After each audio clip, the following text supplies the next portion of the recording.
तर नमस्कार मित्रांनो, ह्या वेबिनार मध्ये आपण बघूया की करंट अफेअर्स ची प्रिपरेशन कशी करायची. आता करंट अफेअर्स हा तुमच्या एंटायर एक्झामचा, मग ती युपीएससी असू द्या, एमपीएससी असू द्या किंवा इतर कुठल्याही सरकारी परीक्षा असू द्या, सरकारी पोस्टसाठी सेंट्रल गव्हर्नमेंटच्या किंवा स्टेट गव्हर्नमेंटच्या, त्याच्यामध्ये चालू घडामोडी हा एक इम्पॉर्टंट घटक असतो. आणि ते करण्यासाठी तुम्हाला काय एक्झॅक्टली केलं पाहिजे, कारण कसं आहे की करंट अफेअर्सचा जो मटेरियल अवेलेबल असतो तो इतका सारा असतो. ते ते आपल्या न्यूजपेपर्सच्या माध्यमातून असू शकतं, ते मॅगझिन्सच्या माध्यमातून असू शकतं. आणि त्याच्यामध्ये खूप साऱ्या अशा गोष्टी इंटरनेटवर, इकडे युट्यूब, ह्याच्या त्याच्यावर येत राहतात. तर जे विद्यार्थी असतात त्यांच्या मनात एक गोंधळ सुरू असतो की नेमकं करायचं काय. तर आपण तोच प्रॉब्लेम इथे ऍड्रेस करूया. आणि त्याच्यासाठी आपल्यासोबत पल्लवी रत्नपारखी मॅडम आहेत आणि त्या करंट अफेअर्सच्या एक्सपर्ट आहेत. त्यांचं पॉलिटिकल सायन्स इंटरनॅशनल रिलेशन्स मध्ये पीएचडी सुद्धा सुरू आहे. आणि त्यांनी देखील युपीएससीच्या 3 वेळा मेन्स दिल्या आहेत. तर त्यांना कॉम्पिटेटिव्ह एक्झामचा पण भरपूर अनुभव आहे. आणि त्या त्याच क्षेत्रामध्ये करत असल्यामुळे त्या चालू घडामोडींसोबत व्यवस्थित अपडेटेड असतात. आणि त्या तुम्हाला आज सांगतील की एक्झॅक्टली कसं करंट अफेअर्स प्रिपेअर करायचं, मग ते प्रिलिम्स पॉइंट ऑफ व्ह्यूनी पण कसं करायचं आणि मेन्स पॉइंट ऑफ व्ह्यूनी पण कसं करायचं. तर now I will shift this presentation to Pallavi ma'am. आणि so let's begin. Thank you, sir. So, my name is Pallavi Ratnaparki आणि सरांनी माझं इंट्रोडक्शन ऑलरेडी दिलेलं आहे. तरी मी माझ्याबद्दल हे सांगायचं आहे की मी 3 टाइम्स मेन्स दिलेलं आहे. आणखी सध्या मी पीएचडी करून राहिली आहे आणि माझं रिसर्च टॉपिक आहे India's foreign policy with China. मी एम ए इकॉनॉमिक्स सुद्धा करत आहे आणि न्यूजपेपर्स रीड करणं ही माझी हॉबी झाली आहे आणि ते ग्रॅज्युअली डेव्हलप झाली आहे. अगोदर कंटाळा यायचा वाचायला किंवा विसरून जायचं वाचणं, बट हळूहळू 1-2 महिना जेव्हा तुम्ही स्वतःला पुश करत असता ते रीड करायला आणि इव्हेंच्युअली ते आपली हॅबिट डेव्हलप होते.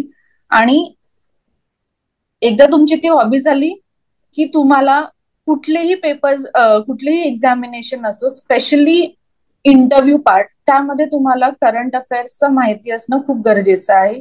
आणि आपण ज्या एक्झामसाठी तयारी करत आहोत एमपीएससी साठी, त्यासाठी तर सर्वात जास्त इसेन्शियल आहे आपलं करंट अफेअर्स. ओके, तर कसं काय करंट अफेअर्स आपल्यासाठी इम्पॉर्टंट आहे हे आपण बघूया. ओके, तर जसं आपण काही स्टॅटिक पोर्शन असते आपल्या सिलेबसमध्ये. स्टॅटिक म्हणजे की जे ऑलरेडी काही एक सब्जेक्ट आहेत ज्याच्यामध्ये काही मेजर चेंजेस होत नाही. ओके, जसं काही हिस्ट्री असलं की काही आपले आर्टिकल्स असणार कॉन्स्टिट्यूशनचे, किंवा काही आपली जॉग्रफी असणार आपली इंडियाची किंवा आपल्या महाराष्ट्राची, जी जशी आहे ना तशीच आहेत. तर त्यामध्ये आपल्या काही फारसं चेंज होणार नाहीये. ओके, तर ते जे आहेत ते आपलं स्टॅटिक पोर्शन झालं. पण त्यामध्ये कॉन्स्टंटली काही असे टॉपिक्स आहेत ज्यामध्ये आपले कॉन्स्टंटली चेंजेस होऊन राहिले. जसे काही आपले संविधानाचे कलम असतील त्यामध्ये कॉन्स्टंटली अमेंडमेंट्स होत असतात. सुप्रीम कोर्ट किंवा हायकोर्ट काही मेजर जजमेंट्स देत असतात, किंवा आपल्या एन्व्हायरमेंटमध्ये काही चेंज होत असते. सरकार खूप काही योजना करत असतात आपल्या वेगवेगळ्या क्षेत्रासाठी. तर ते काय योजना आहेत, त्याचा लाभ कुठल्या लोकांना होऊ शकतो. आपण अगर तुम्ही उद्या चलून ऍडमिनिस्ट्रेटर बनणार तर तुमची काय रिस्पॉन्सिबिलिटी असणार, तुम्ही ते कसं प्रत्येक लोकांपर्यंत पोहोचलं पाहिजे, त्यासाठी तुम्ही काय करू शकणार, याच्यासाठी आपल्याला करंट अफेअर्स माहिती असणं जरुरी आहे. आणि तुम्ही जेव्हा प्रिपरेशन स्टार्ट करत असतात तेव्हा कुठलंही पेपर असो त्याचं फर्स्ट स्टेप असला पाहिजे की आपण त्या एक्झामिनेशनचं आपल्याला सिलेबस माहित होणं. ओके, आणि सिलेबस मध्ये आपण इथे सुद्धा बघूया की हे युपीएससी आणि एमपीएससीचा सिलेबस सेम आहे. आता या वर्षीपासून आपल्या एमपीएससीचा सिलेबस मध्ये काही मॉडिफिकेशन आली आहे and it is same with in lines with the UPSC. Okay, फक्त इथे महाराष्ट्राचा आपला एक्स्ट्रा हिस्ट्री असो किंवा आपले काही पॉलिटी रिलेटेड असो किंवा जिओग्राफी असो, त्यामध्ये एक्स्ट्रा आपलं ऍडिशन असते. ओके, तर तुम्ही बघाल पेपर 1 जे आहे प्रिलिम्स, त्याचं फर्स्ट टॉपिकच आहे current events of national and international importance. Okay. आता इंटरनॅशनल पण आपल्याला गरजेचं आहे, कारण आपण एका अशा आज ग्लोबलाइज्ड वर्ल्ड मध्ये राहत आहोत, ज्यामध्ये आपल्या नेशन मध्ये काही जसं आपलं काही आपण इम्पोर्ट एक्सपोर्ट करत असतो.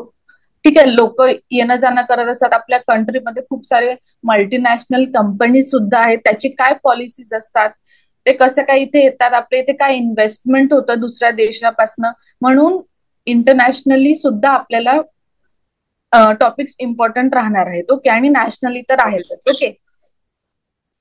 आणि मग जसं आपलं हिस्ट्री आहे ते तर आपलं स्टॅटिक सिलेबस असणार, आणि त्यामध्ये काही वेटेज महाराष्ट्राच्या हिस्ट्रीला सुद्धा असणार आहे. ओके. आणि असं जेव्हा तुम्ही मेन्सचे आन्सर्स लिहिणार, किंवा होऊ शकते तुम्हाला इंटरव्ह्यूवर असा कुठला प्रश्न करेल हिस्ट्रीच्या रिलेटेड, किंवा आपले काही नॅशनल मुवमेंट झाले त्याशी रिलेटेड, त्यामध्ये आजच्या डेटमध्ये सुद्धा काही ना काही होत असतं. जसं आता आपण बघतो की कुठे ना कुठे आपलं डिफॉरेस्टेशन होत आहे. कुठे आपले एखाद्या सिटीमध्ये जर कुठल्या गव्हर्नमेंट प्रोजेक्टसाठी खूप जर डिफॉरेस्टेशन होत असेल, तर आता सुद्धा लोक स्टँड करतात त्यासाठी. ओके. तर आपण काय करू शकतो त्यामध्ये, तर आपले काही नॅशनल मुवमेंट्स आहेत, जसं चिपको मुवमेंट आहे, असे वेगवेगळे मुवमेंट्स असतील की आपण आपला रिझर्वयर वाचवायला पाहिजे. तर होऊ शकते तुम्हाला इंटरव्ह्यूवर असा प्रश्न करेल, किंवा मेन्स मध्ये असा क्वेश्चन येईल, आणि तेव्हा तुम्हाला ते जुने सुद्धा एक्झाम्पल्स द्यायचे आहे, आणि आजचे सुद्धा आज सुद्धा काही होत असेल त्यामध्ये रिलेट करायचं. Okay. Geography is important. Geography मध्ये पण काही वेदर चेंज होत आहे. ओके. किंवा काही त्याच्यामुळे आपल्या जॉग्रफीवर काही जर त्याच्या हे होत असेल, तर त्यामध्ये सुद्धा करंट अफेअर्स इम्पॉर्टंट राहणार आहे. पॉलिटी गव्हर्नन्स मध्ये तर खूप जास्त इम्पॉर्टन्स आहे, कारण कॉन्स्टंटली आपल्या काही ना काही अमेंडमेंट्स होत असतात. सुप्रीम कोर्ट, हायकोर्टचे काही इम्पॉर्टंट जजमेंट्स येत असतात. पंचायतसाठी म्हणा किंवा कुठल्या लोकल सेल्फ गव्हर्नन्ससाठी, त्यांना स्ट्रॉंग करायसाठी आपलं सेंट्रल गव्हर्नमेंट किंवा स्टेट गव्हर्नमेंट फारसे मेजर्स घेत असतात. ते काय आहे ते सुद्धा इम्पॉर्टंट आहे. Social and economic development, sustainable development, आपण सर्वांना माहिती असेल की आपण जे रिसोर्सेस आज यूज करत आहोत ते समोरच्या जनरेशनसाठी सुद्धा असले पाहिजे. असं नाही की आपण आज पूर्ण रिसोर्सेस जे आहेत ते डिप्लीट होऊन राहिले आहेत. तर त्यासाठी आपण काय करू शकतो, त्यासाठी गव्हर्नमेंट काय करत असते, आणि ते सर्व आपल्याला जे न्यू मेजर्स घेत आहेत ते इम्पॉर्टंट आहेत. ओके. त्यामध्ये environment, climate change, general science. आता सायन्स मध्ये आपल्याला काय इम्पॉर्टंट राहणार आहे बघा, जेव्हा तुम्ही एक ऑफिसर आहे, तेव्हा जर काही डेव्हलपमेंट होत असेल सायन्स अँड टेक्नॉलॉजीमध्ये, जसं आज एआयचं एवढं ग्रोथ झाली आहे, तर ते आपण यूज करून आपल्या ऍडमिनिस्ट्रेशनसाठी काही युजफुल करू शकतो का, किंवा आपल्या लोकांसाठी काही. म्हणून त्यासाठी गरजेचं आहे की आपल्याला सायन्स अँड टेकचं सुद्धा करंट काय चालू आहे देशामध्ये, काय डेव्हलपमेंट्स होत आहेत, हे आपल्याला माहिती असणं गरजेचं आहे. आणि त्यानुसार आपण फक्त माहिती करू नाही, तर ते आपली जी टेक्नॉलॉजी आपल्याकडे नवीन आहे त्याने आपण आपल्या ऍडमिनिस्ट्रेशनसाठी, आपल्या सिटीसाठी काय बेटर करू शकतो ते सुद्धा आपल्याला माहिती असलं पाहिजे. ओके. हे आपण प्रिलिमचा सिलेबस बघितला आहे, आणि त्यानंतर आपण मेनचा सुद्धा सिलेबस बघूया. बट त्या अगोदर मी तुम्हाला काही एक बेसिक, जेव्हा तुम्ही आपली इंट्रोडक्शन क्लास आहे, तर त्यामध्ये मी तुम्हाला काही बेसिक सांगणार आहे की कसं आपल्याला प्रिपेअर करायचं आहे आणि काय काय वाचायचं आहे. असं नाही की पूर्णच न्यूजपेपर आपण रीड करत आहे. त्यामध्ये आपल्याला माहिती असलं पाहिजे की आपल्या एक्झाम पॉईंट ऑफ व्ह्यूनी काय इम्पॉर्टंट आहे आणि किती इम्पॉर्टंट आहे. असं नाही की त्यामध्ये आपल्याला कुठल्याही सब्जेक्टमध्ये इथे आपल्याला पीएचडी करायची नाही आहे. आपल्याला बेसिक त्या गोष्टी माहिती असल्या पाहिजे. आणि माहिती म्हणजे आपल्याला काही इथे मगअप करायचं आहे का, रट्टा मारायचा आहे का, नो. आपल्याला इथे गोष्टी अंडरस्टँड करायच्या आहे की ऍडमिनिस्ट्रेशन कसं होतं. ओके. आणि त्याच्यामध्ये आपण काय करू शकतो हे सर्व गोष्टी अंडरस्टँड करायच्या आहेत, आणि अंडरस्टँड करून मग आपण अजून काय करू शकतो, वे फॉरवर्ड आपल्याला हे आलं पाहिजे. त्यासाठी newspaper reading is very important. आता जसं एडिटोरियल्स असते आपल्या ह्याच्यामध्ये, ते पण आपण समोर बघणार आहे की जेव्हा कुठलं एखादी सिच्युएशन असलं, जसं आपण कोविडचं एक्झाम्पल घेऊया की जेव्हा कोविड आलं तेव्हा एक नॉर्मल आपण जे आहोत किंवा तुम्ही जरी ग्रॅज्युएशन किंवा पोस्ट ग्रॅज्युएट झाले असणार तरी आपल्याला खूप काही मेजर्स माहिती नसतात की गव्हर्नमेंट काय करू शकते की एक बेटर त्यामध्ये आपण काही मेजर्स घेतले असते, राईट?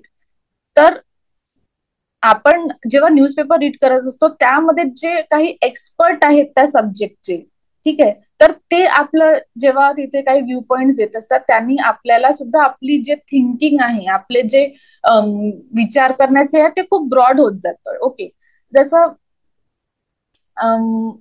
आपण जे काही आजपर्यंत अभ्यास केला आहे किंवा न्यूटनने एखादी थिअरी दिली असेल तर ती थिअरी आपण कुठेतरी वाचली आहे तेव्हाच आपल्याला माहिती होत आहे.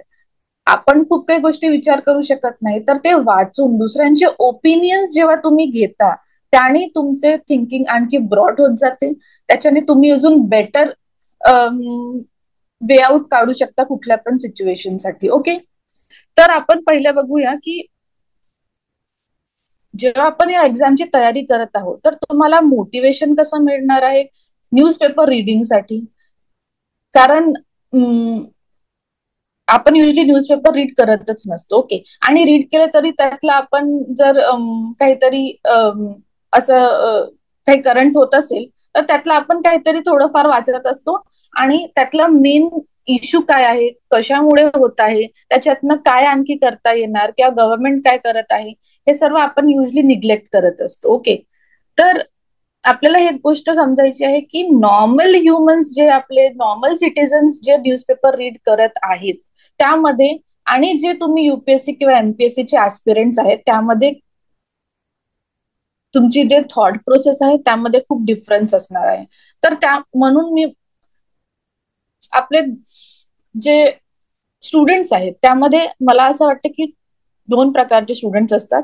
एक असतात जे एक जॉब सिकर्स असतात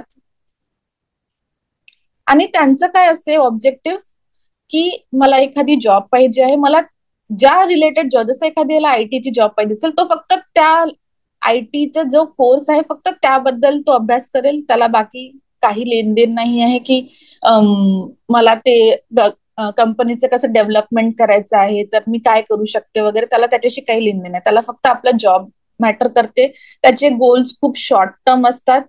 ओके, पण एक युपीएससी किंवा एमपीएससी ऍस्पिरंट साठी काय डिफरन्स आहे हे बघूया आपण.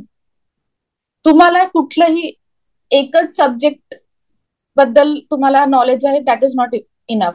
You will have to have knowledge of every subject and everything that is going around.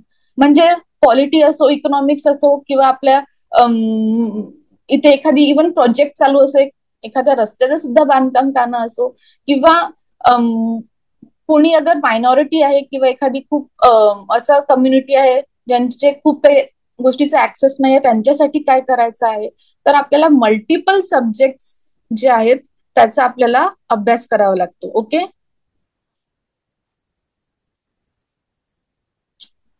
आणि म्हणून फक्त अभ्यास नाही, अभ्यासाने काय होणार की तुमचं जे थिंकिंग आहे ते ब्रॉड होणार, तुमच्याकडे खूप सारे ओपिनियन्स असणार आणि तुम्ही त्यातनं खूप वे आउट पण काढायचं आहे. तर त्या 1-2 वर्षासाठीच तुम्हाला वे आउट नाही काढायचं आहे, तुमचे गोल्स असे असले पाहिजे की ते लॉंग टर्म असले पाहिजे. म्हणजे तुम्ही जेव्हा एखादी पॉलिसी आणत आहे किंवा गव्हर्नमेंट एखादी पॉलिसी आणत आहे तेव्हा त्याचं फक्त इफेक्ट आता 1-2 वर्ष किंवा 5-10 वर्षासाठी नाही तर येणाऱ्या पुष्कळ वर्षासाठी त्याचं इफेक्ट राहणार आहे, हे लक्षात घ्यावं लागतं. तर हे डिफरन्स आहे.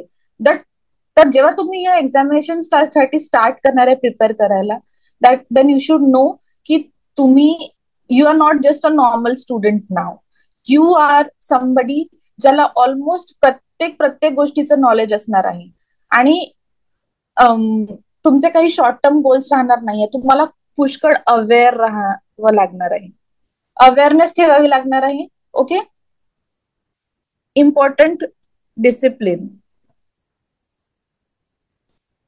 आता डिसिप्लिन तर यामध्ये पण असतं, ते सुद्धा त्यांना काही समजा प्रोजेक्ट दिला आहे त्यांच्या एखाद्या कंपनीने करायसाठी तर त्यांचं एक टार्गेट असते आणि त्यांची एक डेडलाईन असते. त्यांना त्याच्यामध्ये ते करायचं आहे. त्यांचं फक्त तेच एम आहे की मला डेडलाईनच्या अगोदर द्यायचं आहे. बट तुमचं जे डिसिप्लिन राहणार आहे ते कुठल्याही डेडलाईनवर नाही आहे, ते फक्त एक स्पेसिफिक टार्गेट नाही आहे. तुमचं हे जे डिसिप्लिन आहे ते सेल्फ ड्रायव्हन राहणार आहे. म्हणजे कोणी दुसऱ्यांनी तुम्हाला काम सांगितलं म्हणून फक्त करायचं असं नाहीये. ओके, तुम्हाला आतूनच तुम्हाला वाटलं पाहिजे की नाही मला हे काहीतरी, जेव्हा तुम्ही स्वतः एक पॉवरफुल ऑफिसर आहे, तुम्हाला सांगायचं आहे की तुमचं सिटी कसं चालणार आहे. Okay, nobody is going to tell you. Okay, तर ते केव्हा येतं हे सेल्फ ड्रायव्हन डिसिप्लिन, जेव्हा तुम्हाला खूप नॉलेज असतं. ओके, फक्त एक सब्जेक्ट रिलेटेड नाही, तर almost everything that is going around you, right. कारण हिस्ट्री, जॉग्रफी हे सर्व आपण स्कूल डेज मध्ये पण अभ्यास केला आहे आणि तुमचं पुष्कळ लोकांचं ग्रॅज्युएशन सुद्धा त्यामध्ये झालं असेल. But still you will be considered a normal job seeker. ठीक आहे, तुम्हाला जर युपीएससी किंवा एमपीएससी ऍस्पिरंट बनायचं आहे तर त्यासाठी तुम्हाला एक्स्ट्रा एफर्ट्स टाकायचे आहे. आणि त्यातला सर्वात मेन इम्पॉर्टंट एक्स्ट्रा एफर्ट राहणार आहे करंट अफेअर्सचा अभ्यास करणं, रोज न्यूजपेपर रीड करणं. तर फर्स्ट आहे की रीड न्यूजपेपर डेली. रोज वाचायचं आहे आपल्याला. ओके, आता तुम्हाला प्रश्न पडेल की तुम्हाला रोज वाचायचं पण आहे आणि मग त्याचे नोट्स पण काढायचे आहेत का? तर no, you don't need to take notes. तुम्हाला काही मगअप करायचं आहे का, रट्टा मारायचा आहे का? नो. मग तुम्हाला लक्षात कसं राहणार? आता आपण टेस्ट स्ट्रॅटेजी सांगणार आहे. ओके, होऊ शकते असं एखादी नाव असेल, जसं एखादी नवीन बटरफ्लायची स्पीशीज आली आहे आणि ते कोणाच्या तरी लक्षात आली आणि त्याचं काहीतरी त्यांनी एक सायंटिफिक नाव दिलं. ते कठीण आहे अभ्यास करायसाठी, तर ते फक्त एखादी वर्ड तुम्ही लिहून ठेवू शकता. That's it. पण बाकी आणखी काही असेल तर no, you don't need to make any notes as of now. मी तुम्हाला सांगेल कशाचे नोट्स बनवायचे आणि कशाचे नाही. ओके, तर फर्स्ट थिंग तर आपल्याला नोट्स बनवायचे नाही आहे. सेकंड थिंग, रोज न्यूजपेपर रीड केलं डेली. ओके, त्यानंतर वीकली आपलं एक कंपायलेशन असते.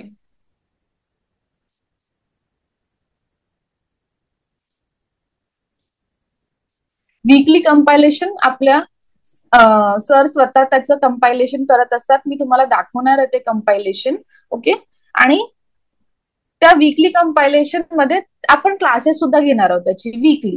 तर तुम्ही हे जे डेली वाचलेलं आहे ते आपल्या वीकली क्लासमध्ये आणखी एकदा रिवाइज होणार आहे आपल्याला.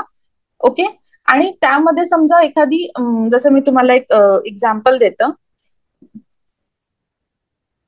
हे बघा, हे आपले डेली सर जे आहेत ते तुम्ही न्यूजपेपर रीड करा किंवा हे आपले सर स्वतः तुम्हाला रेडीमेड तुम्हाला मिळत आहे. म्हणजे इट्स मला वाटते की खूप एक गुण आहे की तुम्हाला हे रेडीमेड मिळत आहे. तर जसं आता हे एक आपण न्यूज आर्टिकल बघूया की नागालँड सोलर मिशन हे लॉन्च झालं आहे नागालँडमध्ये. ओके, तर यामध्ये एक एक्स्ट्रा हे आहे बघा, प्रधानमंत्री सूर्य घर फ्री इलेक्ट्रिसिटी स्कीम. आता ही स्कीम काय आहे हे तर आपल्याला अभ्यास करावा लागेल, राईट. कारण अगर तुम्ही कुठे एक्झाम मध्ये याबद्दल लिहित असणार तर तुम्हाला त्या स्कीम्स बद्दल काही सांगावं लागेल, ऑब्व्हियसली एक्सप्लेन करावं लागेल. तर आपण क्लासेसमध्ये ते डिटेलमध्ये अभ्यास करूया. ओके, तर तुमचे रोज न्यूजपेपर झालं रीड करून, तेच न्यूजपेपरचं आम्ही एक कंपायलेशन करू वीकली आणि ते आपण डिटेलमध्ये क्लासमध्ये अभ्यास करू. म्हणजे आपलं एक वन टाइम रिव्हिजन झालं याचं, राईट.